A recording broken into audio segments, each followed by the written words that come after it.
western Venezuela, the beginning of the Andes Mountains. From here, the chain of peaks runs south to form the spine of South America. Just west of here, the Llanos, the great plains of central Venezuela. To the east, the mountain valley of Merida. And in between, the highest peaks of the Venezuelan Andes, shooting up from plain and valley to 16,000 feet. The highest are called the Five White Eagles, some of them still covered with snow even in this summer season.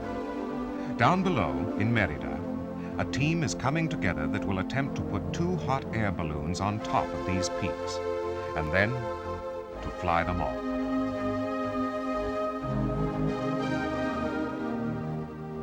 Jorge Délano, Venezuelan businessman, sportsman, and a passionate balloon pilot. Délano wants to encourage ballooning in his country by flying his balloons in the most spectacular and demanding landscapes in Venezuela. First, I'd like to introduce Bryan Boland and Kathy Boland, our expert balloonists. To fly with him here, Délano has invited the American pilots who were his instructors in the United States. Okay, now we do have a spotter plane of the crew who's moving us back and forth. Is Captain Courtney Neve here.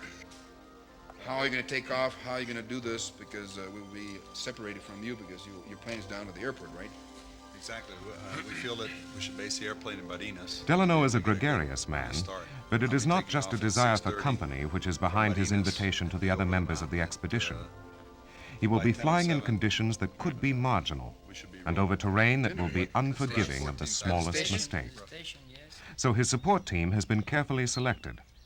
Mountain climbers, pilots, skydivers, helicopter jockeys, people who are at home on the edge of earth and sky. The first task is to reconnoiter the area, the mountain, the sky above it, and the valley below. In 2 earlier trips, the wind has been blowing across the mountaintop and into this semi-tropical valley of town and farmland. Today, the pilots are looking with a sharper eye at winds aloft and landing sites below, and they are concerned about these clouds. In ideal conditions, a balloon can be a fairly precise flying instrument. Even terrain like this, sudden canyons in the earth, a steep and tangled bank above the river, shouldn't present a problem in landing, if the balloonists still have fuel to maneuver and can see where they are going.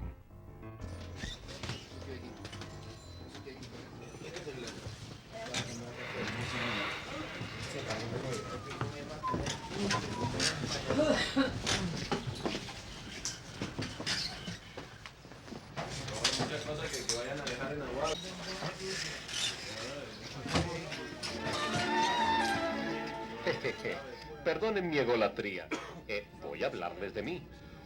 Mi construcción se inició en 1957.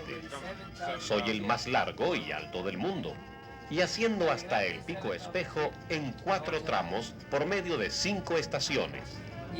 Mérida, también llamada Marinitas, La Montaña, La Aguada, Loma Redonda y Pico Espejo.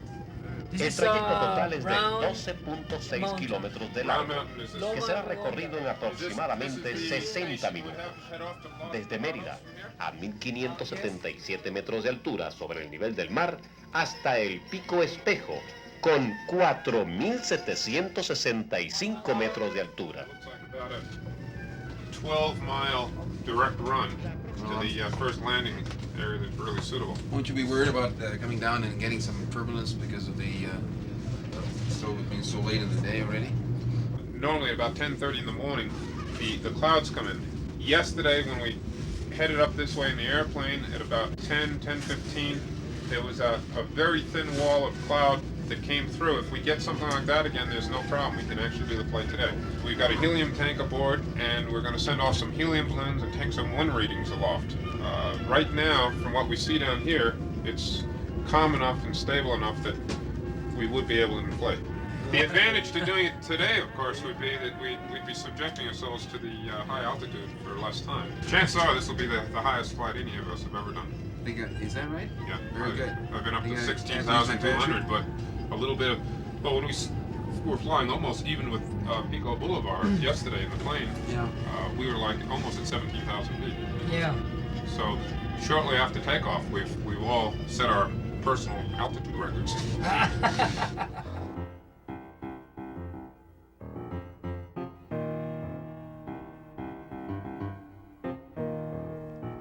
At the third cable car station, at 13,000 feet, the balloon equipment catches up with the flying team.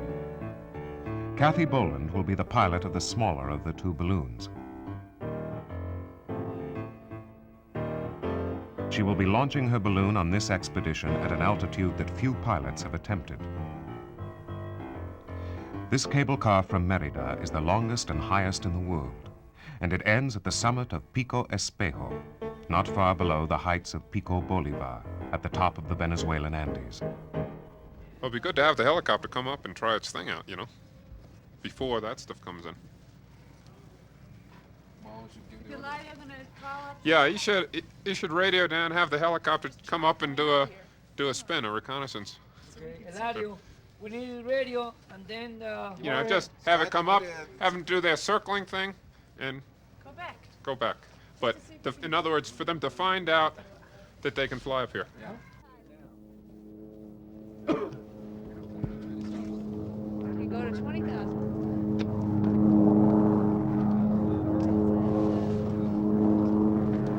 How high is it? He's about 15 right now.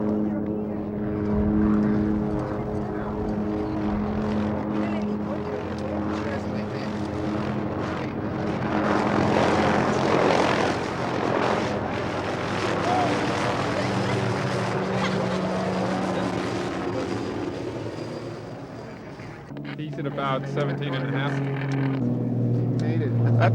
That's about as high as we should have to get. Is that right? Yeah. You get that? I hope That not. altitude we should be able to start moving at. tremendo curso de táctica ya. Baja por aquí, baja por aquí. 2 grados. A la izquierda. Toda la curva. Ahora está ya 15 metros. Ahora sí vamos bien.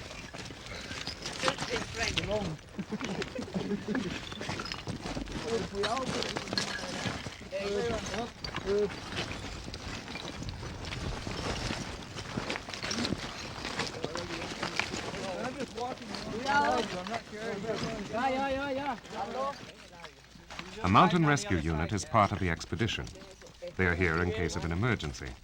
But it turns out that they are the only ones able to move easily at this altitude.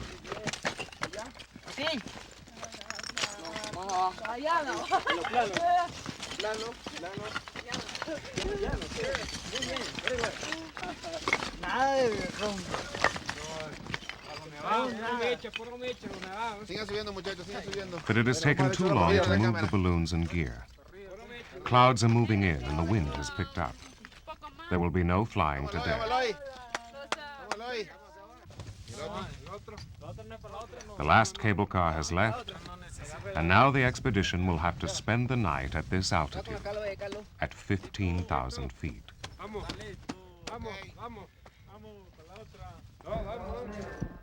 Délano has prepared for this, but the expedition members are just beginning to realize how grim it will be. The mountain climbers from the region are unfazed, but no one else has had time to adjust to the altitude, and they are beginning to feel the effects.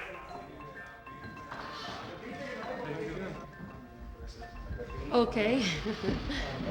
Rather be down. Is the altitude affecting you? Yeah, it's affecting me. It's affecting everybody. Everybody here feels the same. Like what? Like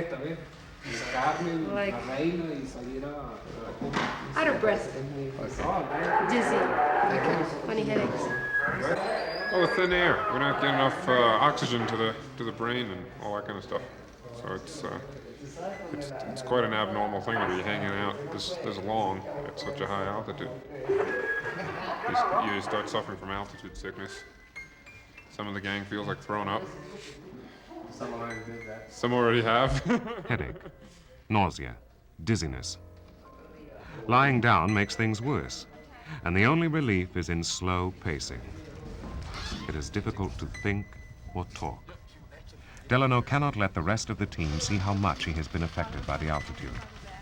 He is holding the spirit of the expedition together. Well, the idea was to stay as close as possible to the takeoff point of balloons. And the first idea was to stay down at 2 stations down and come up early morning. But there was too many people who could decide against that, and we decided then once and for all to stay up here. Of course, the effect on the people is not too good. We're all suffering from the altitude, I guess, but we expect tomorrow to be really good. So all this aggravation and suffering, we pay for it. I hope so. I have a very dull headache, and I hope that's all I have by the morning. Nothing more. But I can still function if I go slow. We'll have to set a system of watching each other, because some of us may not be used to this altitude. Otherwise, we seem to be doing fine. We'll keep an eye. Tomorrow is an important day, so we have to have a good night tonight. So do that. Jim, algunas personas pueden encargarse de otras. Eso acabo de decir precisamente. Okay. Yo me encargo de ti, por ejemplo.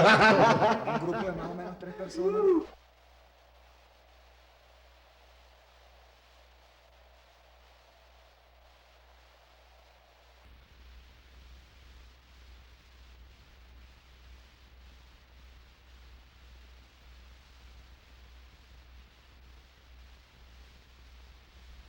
The Virgin of the Snows.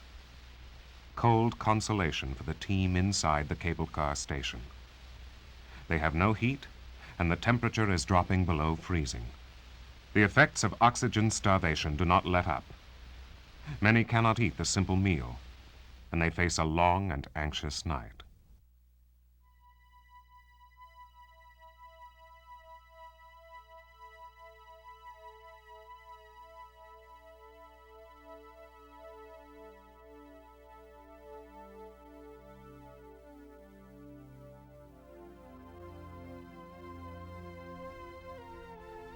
Almost no one has slept, and so exhaustion is added to the effects of altitude. But the morning at least brings hope. As the senior pilot, Bryan Boland will have to decide whether or not to fly. It's about 30 miles flying in that direction to the first landing site. It's about 7.5 going this way. So, needless to say, you want to go the short route. What you wouldn't want to do is be 2 hours into the flight and still over the backbone of the mountain. Los dos van a estar volando independientes uno de otro. Los dos van a estar sujetos por una pequeña cuerda para que sea mucho mayor la referencia a ustedes. O sea, los dos globos van a estar unidos uno al otro. Cambio. 1, 2, 3. Globo fuera.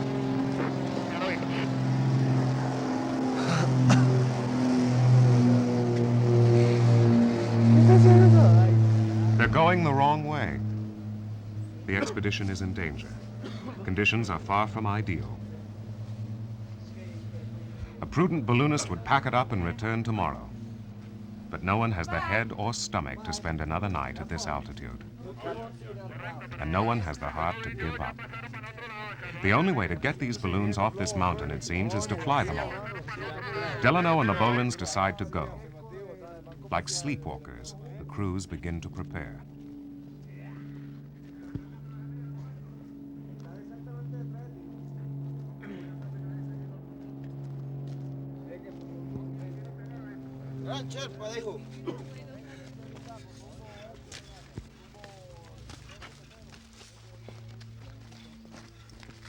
¿Dónde para arriba?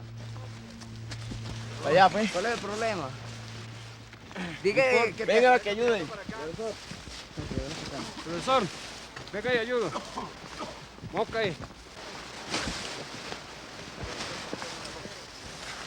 La niña bonita. Agarra por aquí. Agarra eso. Entonces yo me tú tiras aquí. Oh. Yeah, let me hook them on, okay? What time do you have right now? Okay. 8 o'clock. 8 o'clock? I think we can be airborne at 8. No, ya que te sote. 8:40. 8:40. 8:40, we're ready César, to leave the ground. Okay? Aquí. Hora de despegue. ¿Cuál? A las 8:40. ¿Dónde lo necesito? You want to put your slave in this place and take the master? Ambos. O sea, que tiene la hora de salida de Francisco a las 8:02.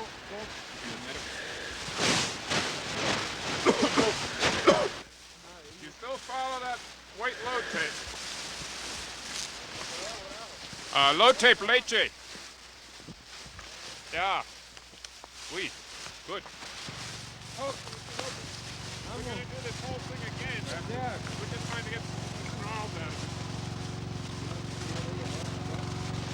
Abajo, cuidado con la piedra ahí, que no te rajes.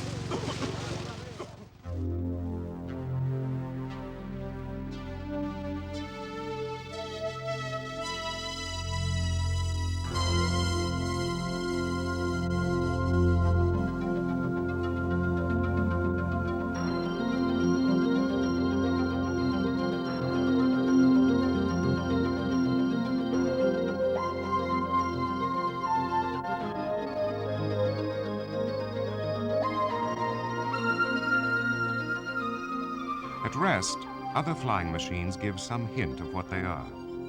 In repose, they suggest motion and speed. But a deflated balloon looks like the tent from a pitiful circus, and the wicker basket like a piece of lawn furniture. Crowded to the edge of this launching site, they look especially fragile. But in this landscape of rock and wind, the balloons are alive, or soon will be. Let the bottom come up. We keep it down, okay?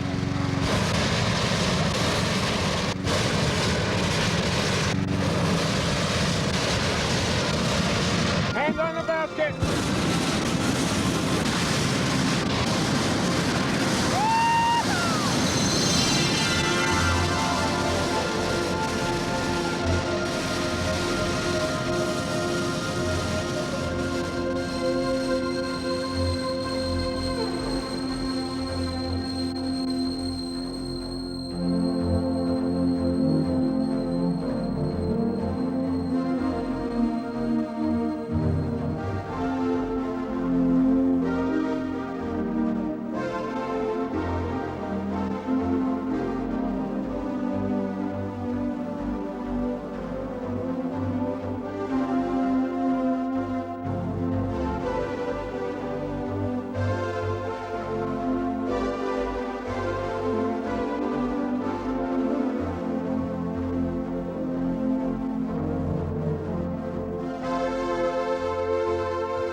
What the pilots feared is happening.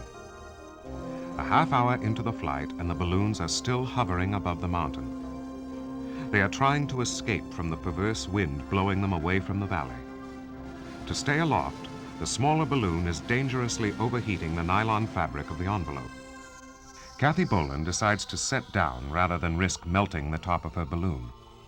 She is drifting down toward an impossible landscape of cliffs and gorges. Devil's Canyon. She must pick a landing spot quickly. Another balloon down? The other balloonists can do nothing to help, and they have their own problems. Propane is rushing through the valves at an alarming rate. 20,000 feet, 3,000 feet higher than anyone had planned. And then, over and over, flame out. Burners sputter and die and have to be relit. Bryan is trying to stay in the higher wind that will blow him clear of the peaks and toward the valley. The first balloon is down safely, 3,000 feet below the peak and maddeningly within sight of the cable car station. Kathy has brought her balloon down on a steep slope, just a few hundred yards short of disaster.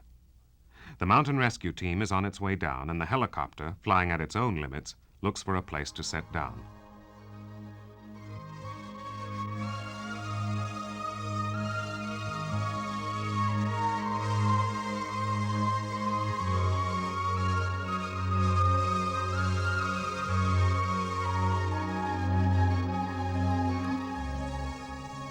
Slowly, the larger balloon drifts clear of the peaks.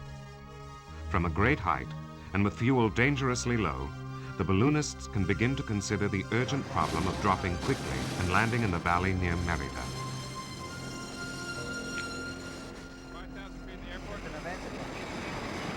They are dropping out of the sky at 1,500 feet every minute.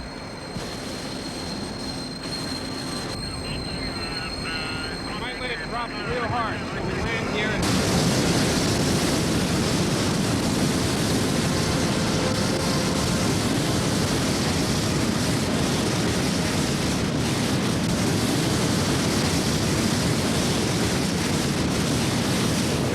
Ready, set, and one bounce, coming up, and we're going right up to the road. Okay. That is right. This tree can hold The us. guacamaya. That tree can hold us. Oh, God, thank you. Okay, you okay? Hold it, we're going down. Yeah. Shall we get off? What we're going to do is one at a time. We're going to get out. We're going to walk this up the hillside here, leave the basket on the trail. We're going to deflate up the hill, and we can retrieve everything with the helicopter later. Okay. Everyone okay? Yeah, everybody okay? Yeah. It was to our advantage to do it here rather than try and navigate down the valley with the little fuel we had.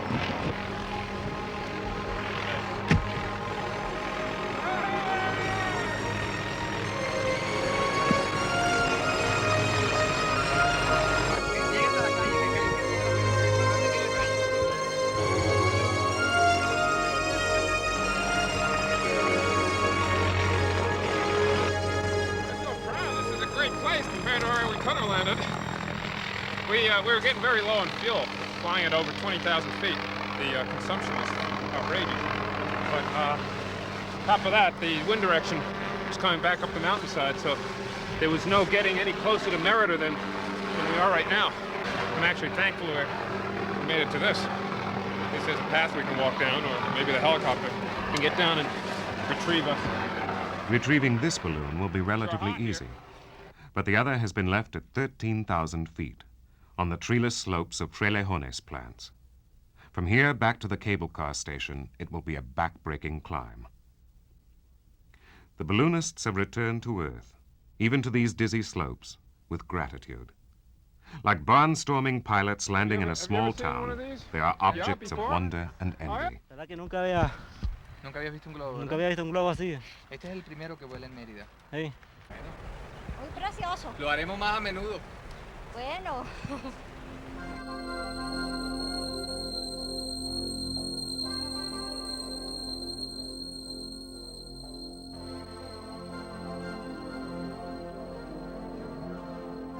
The balloonists have returned to Earth from the gray steel wind of these mountains and from the cold, flaming world of a balloon gondola at 20,000 feet.